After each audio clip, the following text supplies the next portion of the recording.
Hello friends, welcome back to my channel. आज हम सीखेंगे एक नया टॉपिक साइंस 2 का, जिसको कहते हैं सेल डिवीजन। सेल एक बॉडी का सबसे इम्पोर्टेंट और बेसिक जो थिंग है वो है सेल। एक्चुअली हमारा बॉडी है वो सेल से बना हुआ है। हमारा बॉडी 40 to 60 ट्रिलियन सेल से बना है। तो हमारा बॉडी का जो बेसिक प्रिंसिपल है वो सेल ही है। तो सेल का कुछ लाइफ स्पैन होगा, उसके बाद क्या होगा सेल का। तो क्या होता है, सेल जो रहता है वो डिवाइड होता है अपने आप में, 1 का 2, 2 का 4, 4 का 8। तो ऐसे सेल डिवाइड होते हैं। तो सेल एक्चुअली कैसे डिवाइड होते हैं, उनका पूरा क्या प्रोसेस है वो हम ये इस वीडियो में देखेंगे। और वीडियो के एंड में मैं आपको कुछ प्रोटीन्स और सेल और हमारे बॉडी के बारे में कुछ फैक्ट्स बताऊंगा। तो वीडियो लास्ट तक ज़रूर देखना। तो आइए हम देखते हैं सेल के बारे में। सेल डिवीजन होता है वो 2 प्रोसेस में डिवाइड होता है। एक होता है माइटोसिस और दूसरा होता है मियोसिस। तो माइटोसिस जो है वो हमारे बॉडी सेल्स में यानी सोमेटिक सेल्स में होता है, और जो मियोसिस है वो जर्म सेल्स में होता है। यानी जो सेल्स रहते हैं वो गैमेट प्रोड्यूस करते हैं, जैसे मेल गैमेट, फीमेल गैमेट जो उसको एग बोलते हैं, और मेल गैमेट जिसको स्पर्म बोलते हैं। तो ये ऐसे जो जर्म सेल्स है उनका डिवीजन मियोसिस के प्रोसेस से होता है। और हमारा रेगुलर जो बॉडी, मतलब रेगुलर मीन्स बॉडी के जो सेल्स हैं जिसको सोमेटिक सेल्स बोलते हैं, वो माइटोसिस से होते हैं। तो सेल डिवीजन क्यों होता है, उसका इंपॉर्टेंस क्या है। तो पहले मैं आपको यूनिसेल्युलर्स के बारे में बताता हूँ। तो जो यूनिसेल्युलर होते हैं उनमें एक ही सेल होता है। तो जब वो सेल डिवाइड होता है तो वो यूनिसेल्युलर होते हैं, एक सेल डिवाइड तो 2 बन जाते हैं। तो 1 का 2, तो उसमें रिप्रोडक्शन का काम करता है सेल डिवीजन। और मल्टी सेल्युलर में ग्रोथ के लिए सेल, मतलब छोटा बेबी है उसमें कम सेल्स रहेंगे, सेल डिवीजन होगा, मल्टीप्लाई होगा सेल्स का, तो सेल्स बढ़ेंगे, तो उसमें ग्रोथ होता है। मीन्स सेल डिवीजन्स ग्रोथ के लिए भी काम आता है मल्टी सेल्युलर में। और फिर जो डेड सेल्स होते हैं उनको रिप्लेसमेंट में भी ये सेल डिवीजन काम आता है। तो हम देखते हैं पूरा डिटेल में सेल डिवीजन के बारे में। तो सेल डिवीजन को पहले हम माइटोसिस पढ़ेंगे और फिर मियोसिस को पढ़ेंगे। तो माइटोसिस का 2 ब्रॉड स्टेप्स है, कैरियोकाइनेसिस और साइटोकाइनेसिस। जो कैरियोकाइनेसिस है उसको हम न्यूक्लियर डिवीजन भी बोलते हैं, न्यूक्लियर डिवीजन। और साइटोकाइनेसिस को हम मैं यहाँ पर लिखता हूँ साइटोप्लाज्मिक डिवीजन भी कहा जाता है। तो जो कैरियोकाइनेसिस और साइटोकाइनेसिस है वो 2 स्टेप्स है। और जो कैरियोकाइनेसिस है उसको 4 फेजेस में डिवाइड किया है, प्रोफेज, मेटाफेज, एनाफेज और टेलोफेज। और यही जो है वो मियोसिस में भी होता है। मियोसिस जो है वो डिवाइड होते हैं मियोसिस 1 और मियोसिस 2 में। मियोसिस 1 में भी कैरियोकाइनेसिस होता है, साइटोकाइनेसिस होता है, प्रोफेज 1, मेटाफेज 1, एनाफेज 1 और टेलोफेज 1 कैरियोकाइनेसिस के हैं। लेकिन यहाँ पर प्रोफेज के 5 स्टेप्स भी हैं, लिप्टोटिन, जाइगोटिन, पेकेटिन, डिप्लोटिन और डायकाइनेसिस। इन 5 में जो ये पेकेटिन है, 3rd स्टेप, ये सबसे इम्पोर्टेंट है। वो क्यों, मैं इनके बारे में नहीं बताऊंगा, मैं सिर्फ पेकेटिन के बारे में बताऊंगा जब सिखाऊंगा तब, क्योंकि बाकी क्या आपको सिलेबस में दिया नहीं है। तो मैं सिर्फ पेकेटिन के बारे में बताऊंगा कि क्यों मियोसिस 1, 2 में नहीं, पूरे मियोसिस में सबसे इम्पोर्टेंट ये है। तो ये बात हुई मियोसिस 1 की।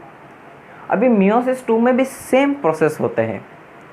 मियोसिस 1 में भी कैरियोकाइनेसिस, साइटोकाइनेसिस, प्रोफेज 2 होता है, मेटाफेज 2 होता है, एनाफेज 2, टेलोफेज 2। लेकिन इसमें ये नहीं होता है, सिर्फ इतने ही होते हैं। लेकिन यहाँ पर 1 है, वहाँ पर 2 होते हैं। कंटिन्यूशन नहीं होता है। पहले मियोसिस 1 होता है, टेलोफेज में एंड होता है, वहाँ से कंटिन्यू होता है मियोसिस 2। आगे मैं आपको एकदम डिटेल में समझेगा। यहाँ तक क्लियर है? कमेंट बॉक्स में ओके कर दें। सेल के अंदर न्यूक्लियस होता है। अभी न्यूक्लियस में क्रोमोसोम्स होते हैं। क्रोमोसोम्स किसके बने होते हैं? डीएनए के। डीएनए से बनते हैं क्रोमोसोम्स होते हैं न्यूक्लियस में, न्यूक्लियस होता है सेल होता है बॉडी में। ये पूरा चेन आपको दिमाग में से कभी भी हम कंसेप्ट्स जो रहते हैं, कंसेप्ट माइंड्स जो माइंड मैप रहते हैं, उनके तरीके से हम याद करेंगे तो हमें जल्दी याद आ जाता है। तो फर्स्ट हम बताते हैं, ये है एक सेल है, इसके अंदर न्यूक्लियस है और इसके अंदर ये क्रोमोसोम्स है। अभी क्रोमोसोम्स जो रहते हैं वो एक सेल में 23 पेयर्स में होते हैं। क्रोमोसोम्स कभी सिंगल नहीं होते, पेयर में होते हैं, तो इसलिए उनको रेफ़र किया जाता है 2n। तो जब सेल डिवाइड होने वाला होता है तब जो डीएनए होता है वो खुद को 2n से 4n में होता है। तो जब सेल डिवाइड होगा तब वो यहाँ पर भी 2n और यहाँ पर भी 2n में हो जाता है। तो इसलिए नंबर ऑफ क्रोमोसोम्स मेंटेन रहते हैं, इसलिए डीएनए 2n से 4n हो जाता है। सॉरी, यहाँ पर 42 आ गया, 2n से 4n।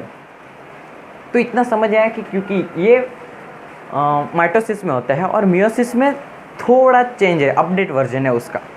तो अब हम देखते हैं प्रोफेस। मदर सेल में 46 क्रोमोसोम्स और डॉटर सेल्स में 23 आ जाएंगे। ऐसा अगर हुआ तो मीन्स बॉडी के लिए बराबर नहीं है, तो इसलिए 46, यहाँ पर भी 46 क्रोमोसोम्स, यहाँ पर भी 46 यानी 23 पेयर।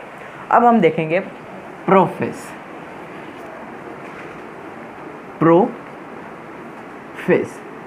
तो जब एक टाइम रहता है तभी जो न्यूक्लियस में क्रोमोसोम्स नहीं, क्रोमेटिन फाइबर्स रहते हैं। सपोज ये न्यूक्लियस है, ये सेल है, ये न्यूक्लियर मेम्ब्रेन है, ये एक न्यूक्लियोलस है और ये सेंट्रियोल्स है, और इसके अंदर क्रोमेटिन फाइबर्स होते हैं। ये क्रोमेटिन फाइबर्स होते हैं। तो प्रोफेस में क्या क्या होता है, ये सेंट्रियोल है, वो डुप्लीकेट होता है, सिंगल से डबल उसका डुप्लीकेट होता है। ये न्यूक्लियस और न्यूक्लियर मेम्ब्रेन डिसअपियर होता है, इनविजिबल होता है। और ये जो क्रोमेटिन फाइबर्स है वो कंडेंस होते हैं, उनका थिकनेस बढ़ता है और जो क्रोमोसोम्स फॉर्म होते हैं वो शॉर्ट एंड थिक होते हैं अर्ली स्टेजेस में। मतलब उनका जो थिकनेस बढ़ जाता है, क्रोमोसोम्स जो फॉर्म होते हैं वो शॉर्ट एंड थिक होते हैं। फिर नेक्स्ट आता है मेटाफेज।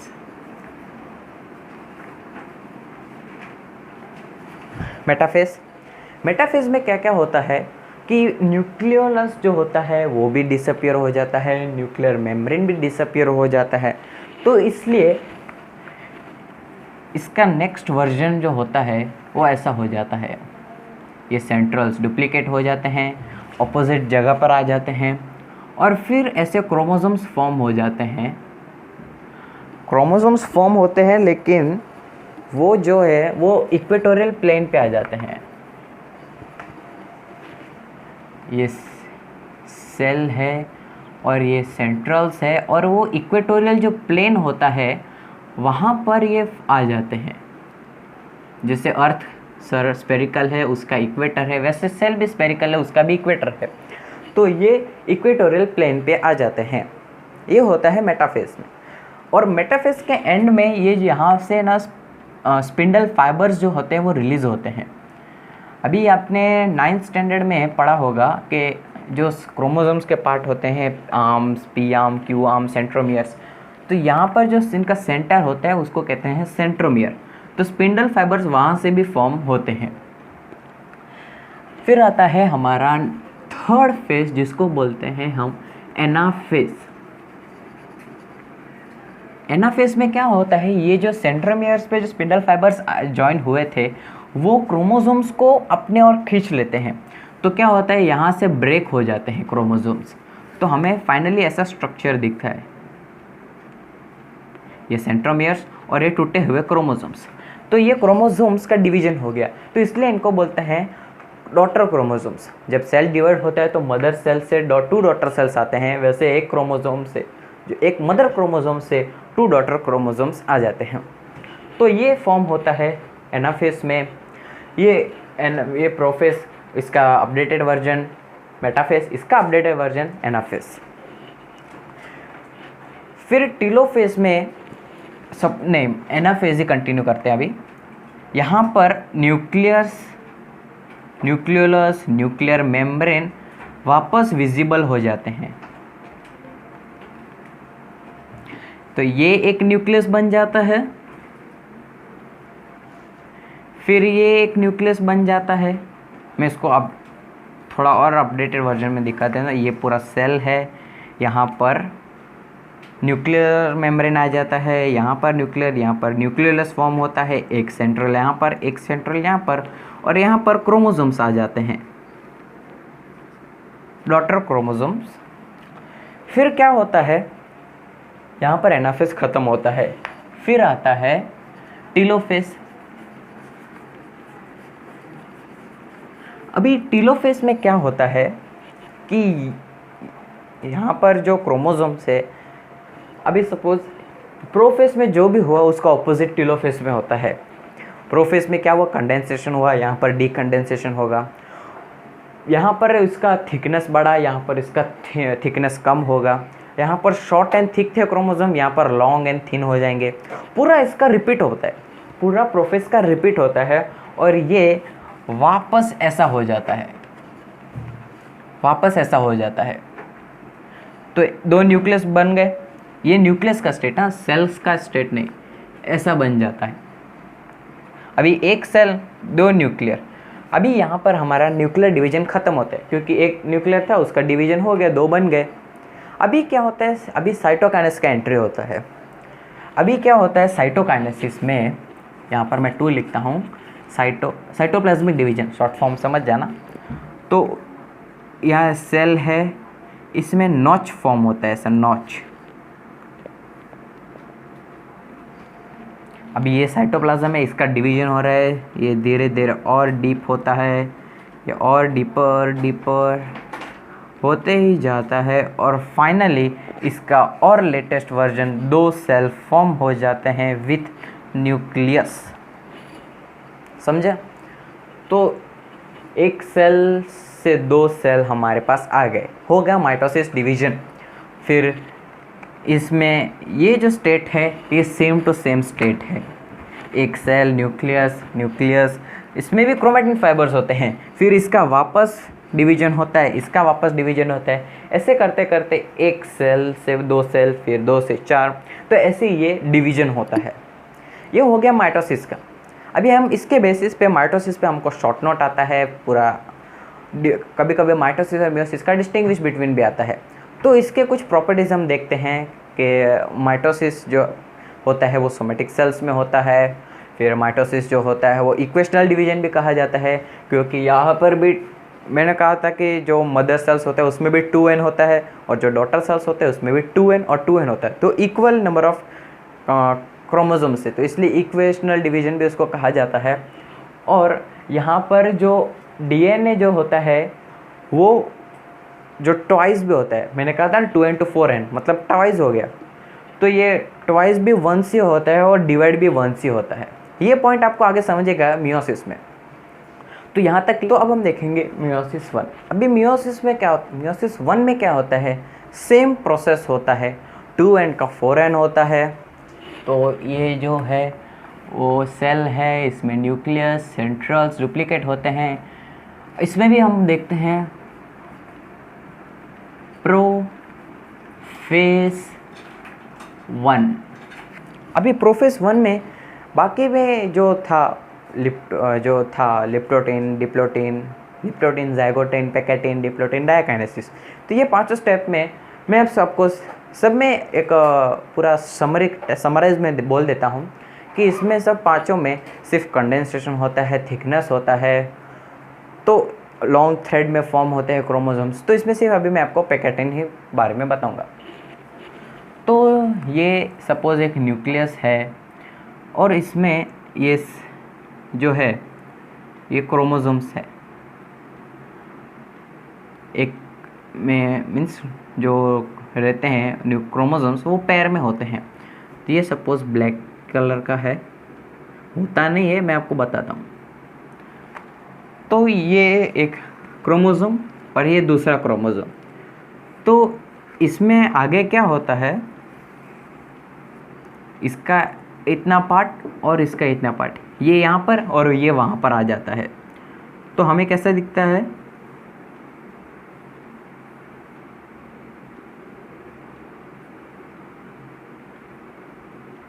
और दूसरा जो है वो ऐसे दिखता है। तो ये क्रोमोसोम, ये क्रोमो, इन दोनों को सिस्टर क्रोमोसोम बोलते हैं। और ये जो है प्रोसेस है उसको क्रॉसिंग ओवर बोलते हैं। Crossing over between non sister chromosomes. तो इससे क्या होता है, इसका जेनेटिक प्रॉपर्टीज इसमें आता है और इसका जेनेटिक प्रॉपर्टीज इसमें आता है। तो यही वेरिएशंस को आगे जब सेक्सुअल रिप्रोडक्शन होता है तो उसमें sexual reproduction leads to variations. तो ये वेरिएशंस इसके वजह से आता है। पैकेटिन जो है वेरिएशंस लाता है और इसके वजह से जो स्पीसीज होते हैं वो सर्वाइव कर पाते हैं। तो इतना सब प्रोफेस में होता है। प्रोफेस, मेटाफेस, एनाफेस, टेलोफेस, इसको तो मैंने आपको पढ़ा ही दिए, क्योंकि सेम टू सेम यही प्रोसेस रहता है जो यहाँ पर था माइटोसिस में। तो बताने का सिर्फ इतना ही था पैकेटिन के बारे में।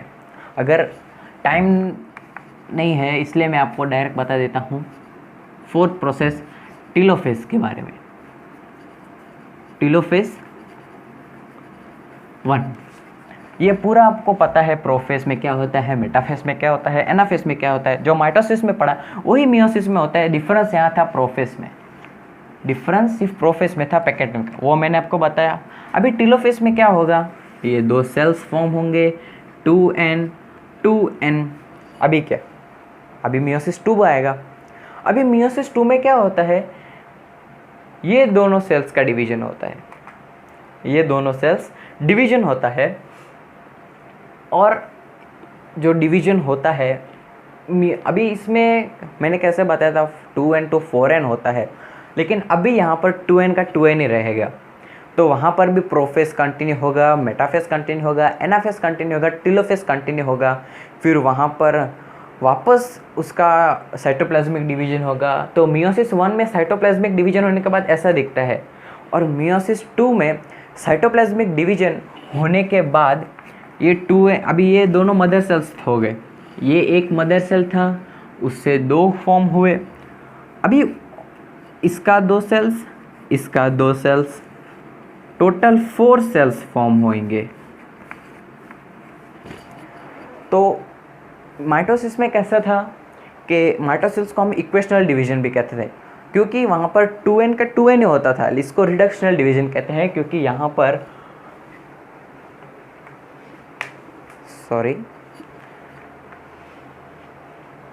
ये 2n, इधर से ये फॉर्म हुए 2n to 2n, फिर 2n का nn, तो 2n to n हो गए, इसलिए इसको रिडक्शनल डिवीजन भी कहते हैं। और ये है मेल गैमेट्स या फीमेल गैमेट्स। तो जब कॉपुलेशंस होता है, कॉपुलेशन मीन सेक्सुअल इंटरकोर्स, तब क्या होता है, ये n जाके एक्सम, ये सपोज इसको हम स्पर्म कंसिडर करते हैं, तो n एक भी n 2n होता है, तो हमें मिल गया 2n, एंड में 2n ही होता है। अगर ये 2n होता और वो 2n होता तो 2n 2n टेट्रा 4n होता है। और अगर क्रोमोसोम में 4n होगा तो पॉसिबल नहीं है, ह्यूमन ही नहीं है वो, ह्यूमन में 2n ही होता है। तो इसलिए इसको रिडक्शनल डिवीजन भी कहा जाता है। यहाँ से यहाँ तक मियोसिस 1 और यहाँ से यहाँ मियोसिस 2। तो ये हमारा सेल डिवीजन था। और इसमें जो होता है 2n, यहाँ पर 2n to पहले तो 4n ही होता है, फिर 2n। तो यहाँ पर जो DNA है वो ट्वाइस वंस, मतलब यहाँ से 2n to 4n एक ही बार होता है, लेकिन डिवाइड 2 बार होता है। और माइटोसिस में डिवाइड जो ट्वाइस होता है वो वंस ही होता है, लेकिन डिवाइड भी वंस ही होता है। तो ये एक मैंने आपको बताया था कि मियोसिस में हमें इसका पॉइंट का बारे में पता चलेगा। तो ये डिस्टिंग्विश में अभी आपको पूछ सकते हैं, या फिर पूरा माइटोसिस और मियोसिस के बारे में एक्सप्लेन करने को बोल सकते हैं। अब मैंने आपको बताया था कि मैं आपको बताऊंगा कि सेल और बॉडी के बारे में फैक्ट्स। तो आइए हम वो देखते हैं।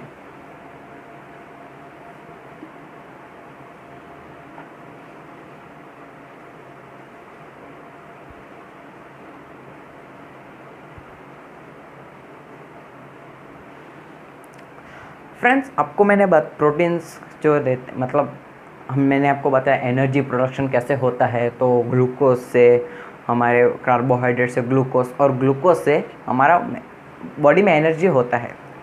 लेकिन अगर ग्लूकोज नहीं है और हमने एक्स्ट्रा प्रोटीन्स कंज्यूम किया है, प्रोटीन्स अभी कार्बोहाइड्रेट से ग्लूकोज होता है, वैसे प्रोटीन से अमाइनो एसिड्स होता है।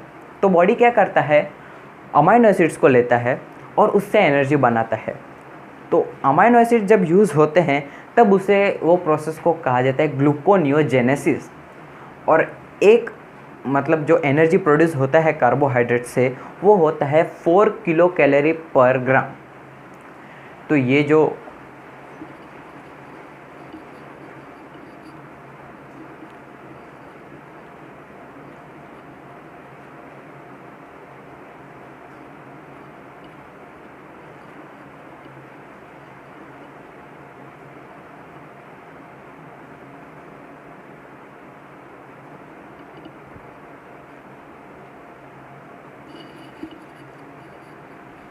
तो 4 किलो कैलोरीज एनर्जी प्रोड्यूस होता है प्रोटीन्स और कार्बोहाइड्रेट से। अगर दोनों भी नहीं है तो फैट्स इस्तेमाल होता है और फैट से 9 किलो कैलोरीज यूज़ होता है। अभी अमाइनो एसिड्स प्रोटीन्स मतलब हार्मोन्स भी हो सकते हैं, उनके कई कई फॉर्म है। जैसे कि मेलानिन, हमारा बॉडी का जो कलर है, नेल्स का कलर है, वो मेलानिन के वजह से होता है। तो मेलानिन है, फिर बोन्स में भी प्रोटीन्स होता है, फिर हार्मोन जैसे कि इंसुलिन है। तो ऐसे कई तरह के एस्पिरिन, ऐसा सब प्रोटीन्स है। आपके बुक में दिया है पेज नंबर 16 पे एक ऐसा चार्ट दिया है, उसमें सब बताया गया है।